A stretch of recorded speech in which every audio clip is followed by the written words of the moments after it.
오늘 하나님께서 우리에게 주신 말씀 보겠습니다. 신약성경 마태복음 4장 12절에서 17절까지의 말씀입니다.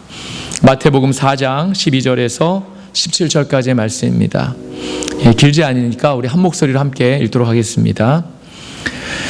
예수께서 요한이 잡혔음을 들으시고 갈릴리로 물러가셨다가 나사렛을 떠나 스불론과 납달리 지경 해변에 있는 가버나움에 가서 사시니 이는 선지자 이사야를 통하여 하신 말씀을 이루려 하심이라. 일러스되 스불론 땅과 납달리 땅과 요단강 저편 해변길과 이방의 갈릴리여, 흑암에 앉은 백성이 큰 빛을 보았고 사망의 땅과 그늘에 앉은 자들에게 빛이 비치었도다 하였느니라.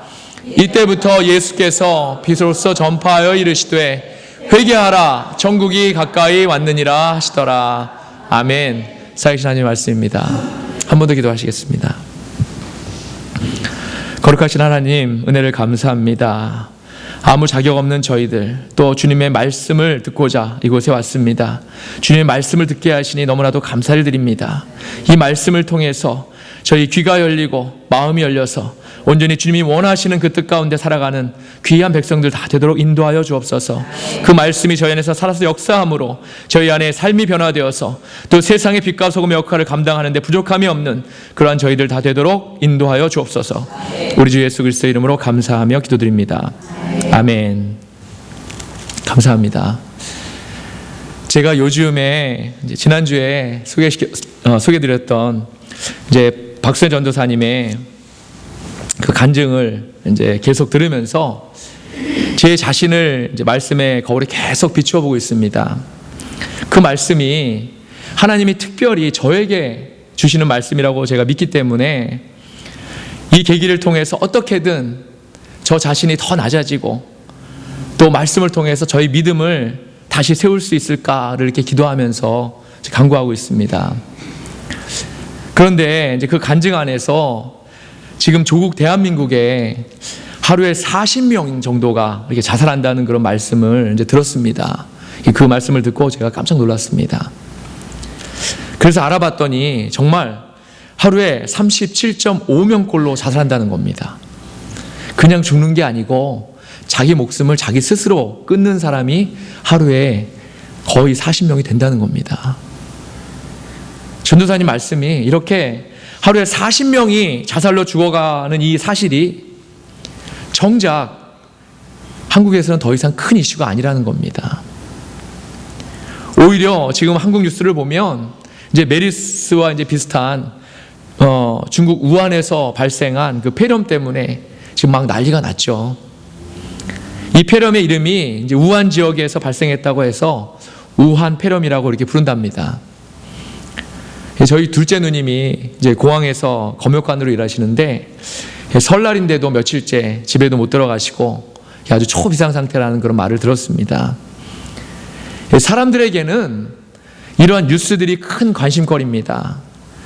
이런 뉴스들이 큰 관심거리지 자기 스스로 정말 세상을 비관해서 자살하는 사람들에게는 언론들조차도 이제 더 이상 크게 관심을 보이지 않는다는 것 같습니다. 정말 대단히 심각한 뉴스이지 않습니까? 이 자체가 대단히 심각한 뉴스입니다. 하루에 40명이면 1년에 몇 명이 자살로 죽는다는 말입니까? 어림잡아도 계산해 보니까 14,000명 정도가 이렇게 되는 것 같습니다.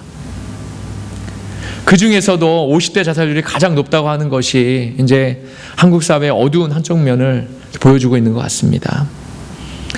정말 오죽하면 자살을 선택할까 하는 그런 안타까운 생각을 하면서 정말 우리 안에도, 저와 여러분 안에도 예수님이 계시지 않으면 우리가 그렇게 될 수밖에 없지 않을까를 제가 한번 생각해 봤습니다.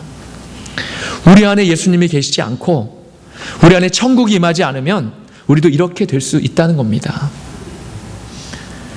하나님의 계신 말씀인 그런 성경을 읽어보면 성경 전체에 가장 중심이 되는 그런 내용이 있습니다. 그게 뭐냐면 바로 하나님 나라입니다. 천국, 천당 이렇게 불렀죠. 옛날에는. 이제는 하나님 나라로 우리가 이렇게 부르고 있습니다. 하나님은 우리를 너무나 사랑하셔서 당신의 나라인 하나님 나라로 우리를 이끄시는데 그 초대하는 말씀이 바로 성경이라는 겁니다. 최초의 하나님 나라는 우리가 잘 아는 대로 에덴 동산이었습니다. 에덴 동산에서 하나님께서는 당신의 형상을 닮은 사람을 지으십니다. 사람을 지으시고 그곳에서 당신의 영광을 나타내기를 원하셨습니다. 그리고 그곳에서 하나님께서 사람에게 원하셨던 것 단 한 가지, 바로 순종이었습니다. 그런데 우리가 잘 아는 대로 아담과 하와가 순종하지 못해서 이거 하나만 하면 되는데, 순종 하나만 하면 되는데 이걸 하지 못해서 그 하나님 나라에서 쫓겨나게 되었다는 겁니다. 그리고 이제 사람은 하나님 보시기에 더 큰 불순종과 죄악으로 살게 되었다는 겁니다. 그래서 우리가 잘 아는 대로 하나님의 진노하심이 임했죠. 노아의 홍수 심판이 있었습니다. 이제 그 심판을 후회하신 하나님께서 다시 그분의 통치 아래에 있는 그런 하나님 나라를 준비하고 계셨습니다. 어떻습니까? 아브라함을 하나님께서 부르십니다. 아브라함으로부터 시작된 하나님의 준비는 이제 이스라엘 백성을 종되었던 애굽에서 탈출시키면서 이제 본격적으로 다시 하나님의 구원의 역사가 시작되고 있습니다. 출애굽한 이스라엘 백성은 광야에서 다시 하나님 나라를 경험하게 됩니다. 하나님의 통치를 경험하게 된다는 겁니다.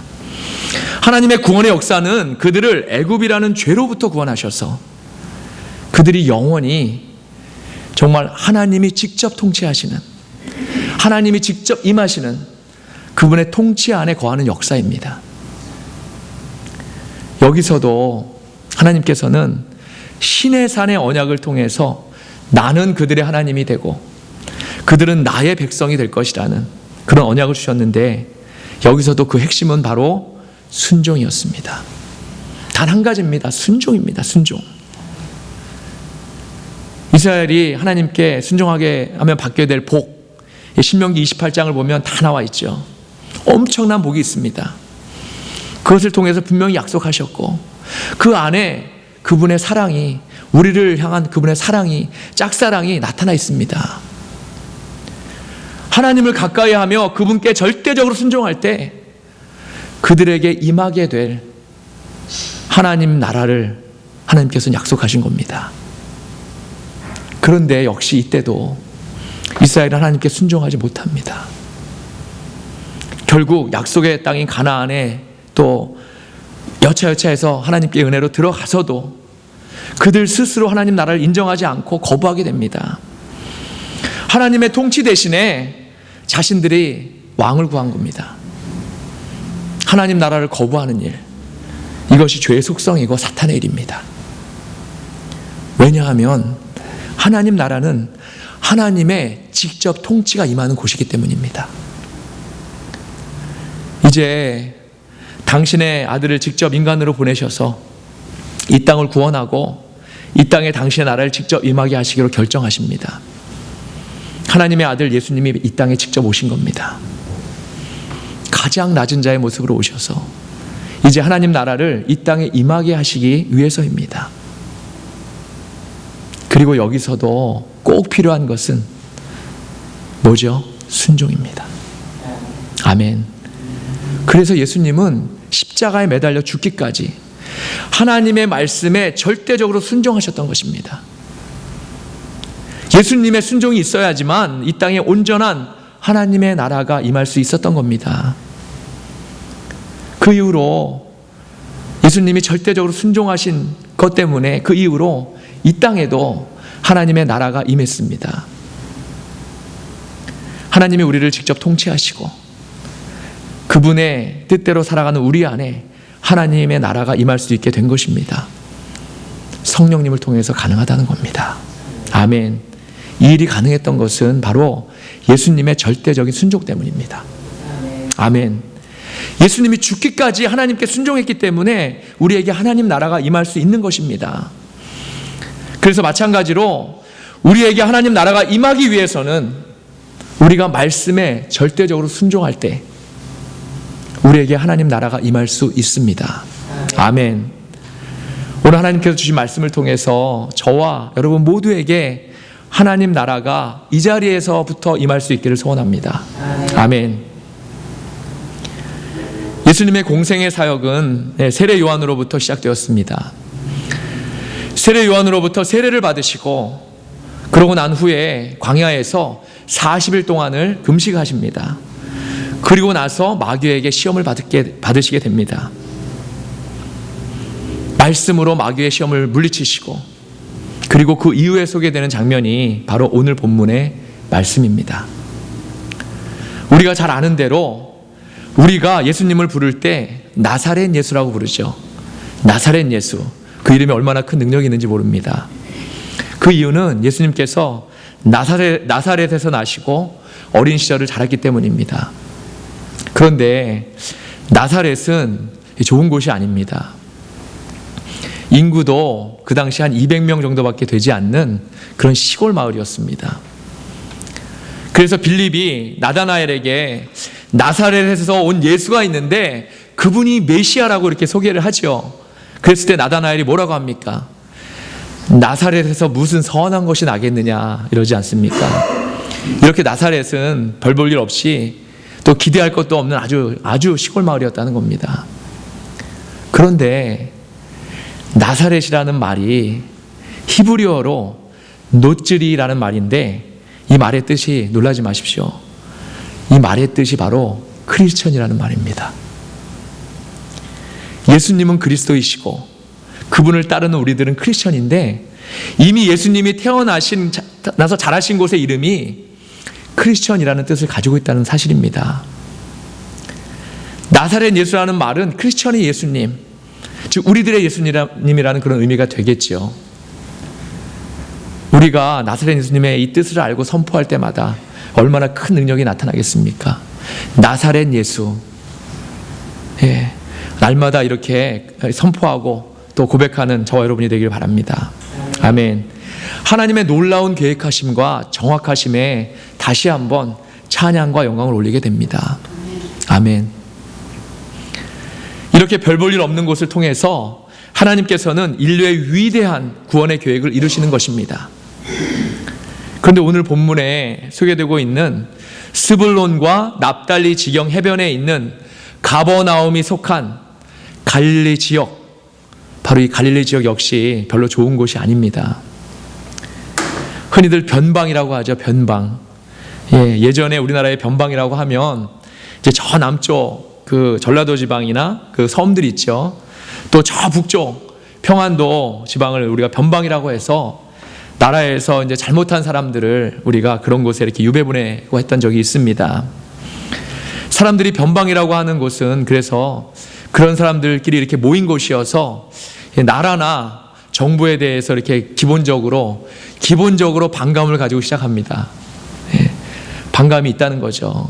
그리고 그런 곳에서 이제 똑똑하고 정의로운 사람들이 많이 나타나기도 합니다. 오늘 본문의 갈릴리 지방이 바로 그런 곳이었습니다.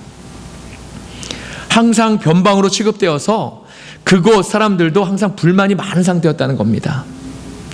실제로 이곳에서 큰 밀란이 일어났던 그런 적도 역사에 소개되고 있습니다. 그런데 이사야서 9장 1절, 2절에 기록된 바로 이곳에 대한 소개가 본문에 이제 기록된 것을 보면 스불론 땅과 납달리 땅과 요단강 저편 해변길과 이방의 갈릴리여라고 이렇게 표현되고 있지 않습니까? 이 갈릴리는 이사야 선지자의 말대로 영적인 이방 지역이었다는 겁니다. 변방이었다는 말보다 오히려 이 영적인 이방 지역이라는 말이 더 이 지역의 특성을 말해주는 것 같습니다. 영적인 이방 지역이라는 말이 무슨 뜻일까요? 한마디로 하나님의 말씀이 없고 말씀을 들어도 그 말씀이 그들 안에서 임하지 않는 상태를 말합니다. 우리 안에 하나님의 말씀이 없으면 우리들도 영적 이방 지역인 것입니다. 말씀이 고갈되어서 심령이 메마르고 누가 잠깐 건드리기라도 하면 정말 날카롭게 반응하고 이것이 영적 이방 지역입니다. 예수님은 첫 사역을 바로 이런 곳에서 시작하셨습니다. 예수님이 사역을 시작하기 위해 이곳에 임하신 것을 두고 이사야 선지자는 그 사실을 이렇게 표현하고 있습니다. 흑암에 앉은 백성이 큰 빛을 보았고 사망의 땅과 그늘에 앉은 자들에게 빛이 비치었도다. 아멘. 예수님이 오시면 빛이 빛날 수밖에 없습니다. 아멘. 그분이 곧 빛이시기 때문에 그렇습니다. 그런데 오늘 본문에서 영적 이방인으로 살고 있는 이 갈릴리 지방의 사람들을 표현하고 있는 이 말씀이 예사롭지 않습니다. 그들은 흑암에 앉은 백성입니다. 또 그들은 사망의 땅과 그늘에 앉은 자들입니다. 이게 무슨 말일까요? 그들의 삶이 너무나 힘겹고 무겁고 소망이 없어서 그들도 어쩔 수 없이 하나님의 말씀을 듣지 못하는 사람들이 아니라는 겁니다. 그들은 그들 스스로 흑암에 자리 잡고 앉아있는 사람들입니다. 그들은 그곳이 사망의 길인지 잘 알고 있으면서도 그들 스스로 사망의 땅과 그늘에 앉은 자들입니다. 이런 사람이 얼마나 많습니까? 하나님의 진리의 말씀을 들어도 그것을 거부하고 인정하지 않고 그들 스스로 진리나 빛으로 나오기보다는 오히려 흑암 속을 향해서 계속 들어가는 패역하고 불쌍한 사람들이 얼마나 많습니까? 하나님을 인정하지 않습니다. 예수님을 인정하지 않습니다. 아무리 말씀을 들어도 인정하지 않습니다. 상황이 어쩔 수 없어서 복음의 말씀을 듣지 못했다거나 듣기는 들었어도 믿음이 없어서 받아들이지 못했다거나 이런 것이 아닙니다. 그들은 출애굽해서 광야에 나온 이스라엘 백성들처럼 원래부터 원망하는 사람들, 원래부터 불평하는 사람들, 원래부터 하나님을 인정하지 않고 자신들의 왕을 세우고자 하는 그런 패역한 불순종의 사람들이었다는 겁니다. 순종하기만 하면 정말 순종하기만 하면 하나님께서 주신 모든 복을 다 받는다고 하는데도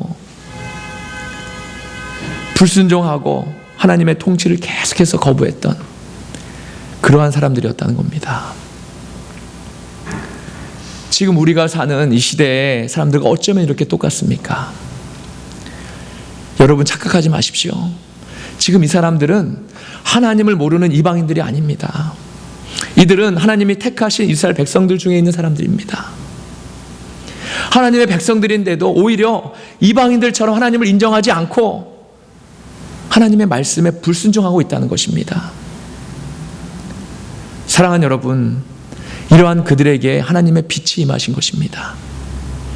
하나님이 바로 이곳에서부터 하나님 나라를 선포하고 계시는 것입니다. 이때부터 예수께서 비로소 전파하여 이르시되 회개하라 천국이 가까이 왔느니라 하시더라. 아멘. 예수님이 전하신 것은 회개입니다.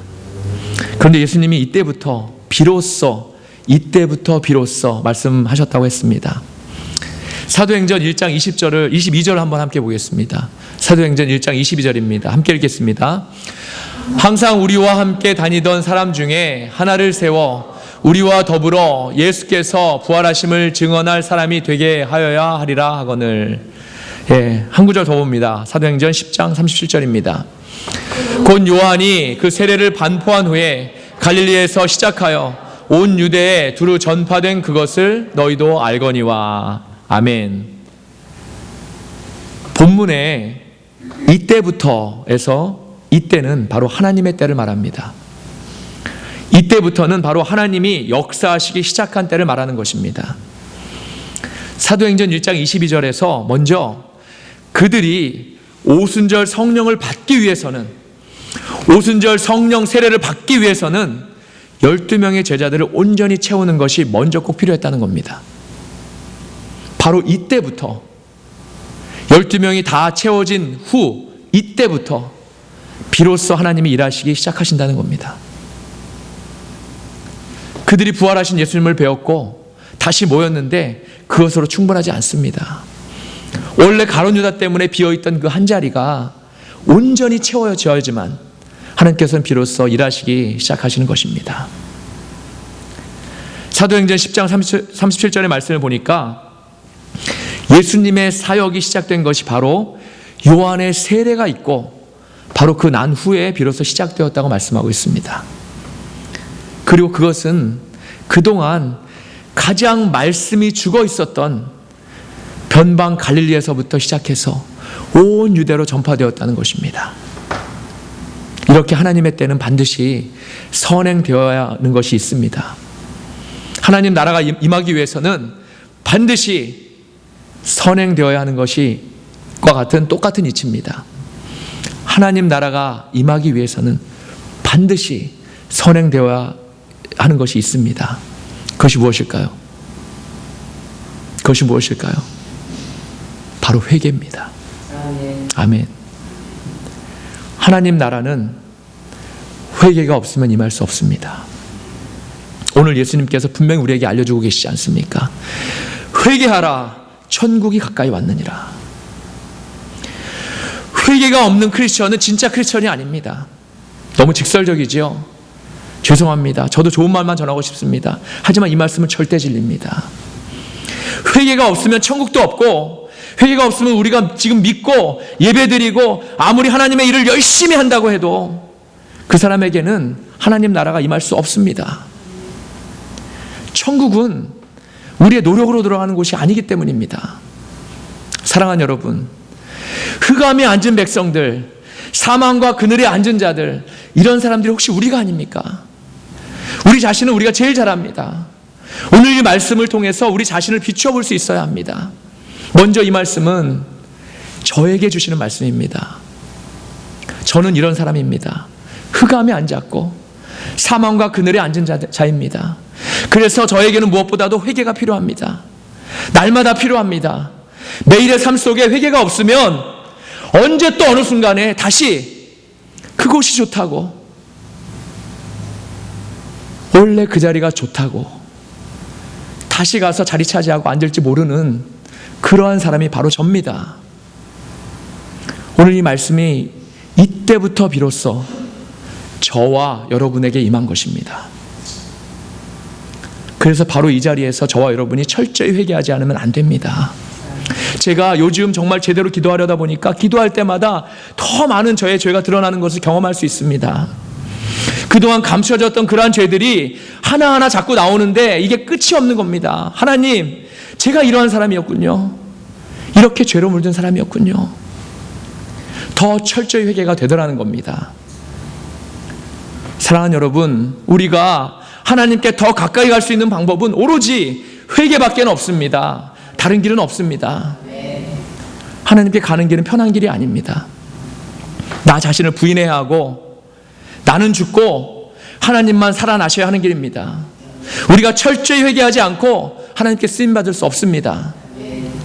우리가 철저히 회개하지 않고 하나님 나라를 볼 수 없습니다. 우리가 철저히 회개하지 않고 성령님이 내 안에 일하시기 기대할 수 없습니다. 오늘 예수님께서 말씀하신 단 한마디, 회개하라, 천국이 가까이 왔느니라. 이 말씀이 온전히 진리입니다. 이 말씀이 우리가 지금 바로 행해야 할 말씀입니다.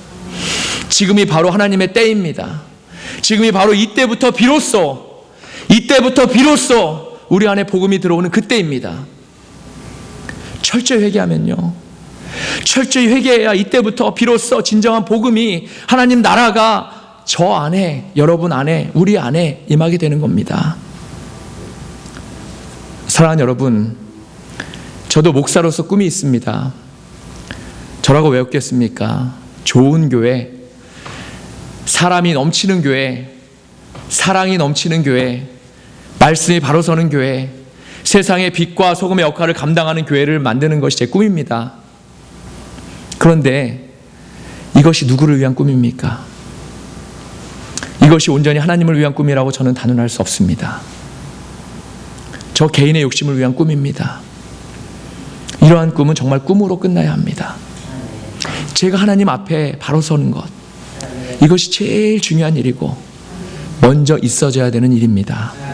제가 먼저 하나님 앞에 완전히 복종하고 그분께 철저히 회개하고 그분께 완전히 백기투항하는 것이 먼저입니다. 회개가 저와 여러분의 체질이 될 수 있기를 소원합니다. 무슨 일을 할 때 제일 먼저 회개로 시작할 수 있기를 소원합니다. 이렇게 회개가 우리의 체질이 되어야 합니다. 그러면 우리에게 하나님 나라는 자연히 임하게 됩니다. 하나님의 말씀을 듣고 은혜 받았다 정도로 끝나면 안 됩니다. 오순절 베드로의 설교를 듣고 초대교회 성도들에게 마음의 찔림이 있었다고 했습니다. 그래서 그들이 사도들에게 묻습니다. 형제들아, 그러면 우리가 어찌할꼬? 사도행전 2장 30절에 나오는 말씀입니다. 오늘 이 말씀을 듣고 우리의 모습도 이래야 합니다. 회개하라, 천국이 가까이 왔느니라. 이 말씀은 제가 한 말이 아닙니다. 바로 예수님이 저와 여러분에게 지금 하시는 살아있는 말씀입니다. 이 말씀을 듣고 저와 여러분은 마음에 찔림이 있어야 합니다. 그리고 곧바로 회개해야 합니다. 하나하나 자세히 주님 앞에 우리의 죄를 이르며 회개해야 합니다. 그동안 하나님을 인정하지 않고 거역했던 것, 원망했던 것, 불평했던 것, 질투하고 시기했던 것, 남편이나 아내를 미워하고 판단했던 것, 하나님의 말씀을 읽지 못했던 것, 너무나 많은 회개할 것들이 우리 앞에 있습니다. 결단만 가지고는 안 됩니다. 결단하며 지금 바로 행할 수 있기를 바랍니다. 저는 여러분 모두를 진심으로 사랑합니다. 여러분 모두를 진심으로 사랑합니다. 그래서 이 중에 한 사람도 천국에 들어가지 않으면 안 됩니다. 여러분을 사랑하는 마음으로 다시 한번 전합니다. 회개하십시오. 철저히 회개하십시오. 날마다 회개하십시오. 그리고 말씀을 꼭 읽어야 합니다. 가능한 한 많이 읽어야 합니다. 하나님의 말씀이 우리 안에 체질이 되어야 합니다. 말씀 읽기와 회개 기도가 체질이 되어야 합니다. 지금 생각에 그러한 생활이 답답하고 따분하다고 생각될 수도 있습니다. 그런데 직접 해보면 그 안에 얼마나 큰 기쁨과 평안이 임하는지 모릅니다. 해보지 않은 사람은 알 수 없습니다. 저와 여러분 안에 모두 천국이 임해야 합니다. 반드시 임해야 합니다. 사랑하는 여러분, 오늘 예수님의 말씀대로 바로 이때부터 비로소 하나님께서 저와 여러분에게 그 안에서 역사하실 수 있도록 철저히 회개하시고 말씀으로 무장하셔서 이 땅에서도 하나님이 우리를 직접 통치하시는 그런 하나님 나라를 경험하시는 그런 저와 여러분 모두가 다 되시기를 주님의 이름으로 간절히 축원합니다. 아멘. 기도하시겠습니다.